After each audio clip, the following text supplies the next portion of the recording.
శ్రీశైలం నుండి దాదాపుగా గేట్లు ఎత్తి నెల 15 రోజులు కావస్తున్నది.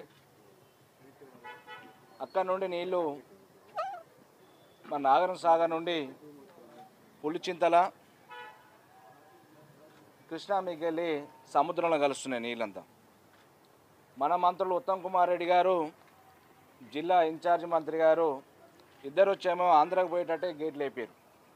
కానీ నల్గొండ జిల్లాకు వ్యవసాయ రంగానికి కావలసిన నీరు వస్తుందా లేదనే మాత్రం మంచి ఇరిగేషన్ మంత్రి కానీ ఈ మంత్రులు కానీ సోయినట్టు కనబడలేదు.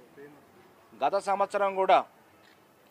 సంవత్సరం కూడా ఇదే పద్ధతిలో నాగరం సాగర్ గేట్లు ఎత్తే పులిచింతల మీదకి వెళ్ళి ఆంధ్రాకి ఈ కోసం 4 నెలలు ఆంధ్ర నీళ్ళు పంపింది తప్పితే నల్గొండ జిల్లాకు నీళ్ళు ఇవ్వలే. పోయినసారి 4 మోటార్లు ఉంటే 4 మోటార్లో 3 మోటార్లు రన్ చేసి తప్పితే 1 మోటార్ బంద్ పెట్టి కూర్చున్నారు. ఇప్పుడు కూడా ఈ సంవత్సరం కూడా 4 మోటార్లు ఉంటే 4 మోటార్ల 3 మోటార్లు నడుస్తున్నాయి. 1 మోటార్ రిపేర్ ఉంటే మరి మంత్రి ఇరిగేషన్ మంత్రి గారు కానీ జిల్లా మంత్రులు కానీ రాష్ట్ర ముఖ్యమంత్రి కానీ మరి ఆ దూరదృష్టి లేకుండా ఆ 3 మోటార్లతో కాలయాపన చేసుకుంటే 1 మోటార్ని రిపేర్ ఉందని చెప్పి దాన్ని నడపకుండా అట్లే పెట్టారు. ఒక రిపేరే ఉంటే మరి వర్షాకాలం వస్తుంది, పైనుంచి నీళ్ళు వస్తే మరి దిగువ ప్రాంతానికి నల్గొండ జిల్లాకి మరి అన్ని చెరువులు నింపుకోవాలి, డ్రింకింగ్ వాటర్ వాడుకోవాలనే సోయి ఉంటే మోటార్ రిపేర్ చేసేవాళ్ళు. కానీ వాళ్ళకు రైతుల మీద చిత్తశుద్ధి లేదు, పట్టించుకున్న పాపాన పోలే ముఖ్యమంత్రి కానీ ఈ మంత్రి కానీ. ఆ 3 మోటార్లో కూడా 1 మోటార్ ఎప్పుడు ట్రబుల్ వేస్తుంది, 2 మోటార్లు నడుస్తున్నాయి.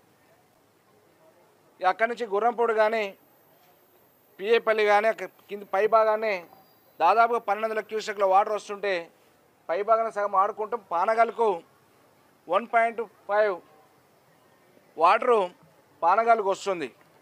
అంటే అక్కడి నుంచి పానగల్ నుంచి డ్రింకింగ్ వాటర్ మనకు ఎంత పోతుందంటే 1.2 టీఎంసీల water drinking water for month పోతుంటే అంటే 0.5లో ఇలా 39 కానీ 37 కానీ 40 కానీ 49 కానీ మరి కిందో ప్రాంతం మా దిగువ ప్రాంతం నకిరికల్లు కానీ కేతపల్లి కానీ నకిరికల్లు చెర్లు కానీ అదేవిధంగా ఆటిపాలెం లిఫ్ట్ కానీ దానికి సంబంధించిన పరిధిలో కట్టంగూరు పరిధిలో కానీ ఇటు ఏ చెర్లు కూడా నింపడానికి స్కోప్ లేదు.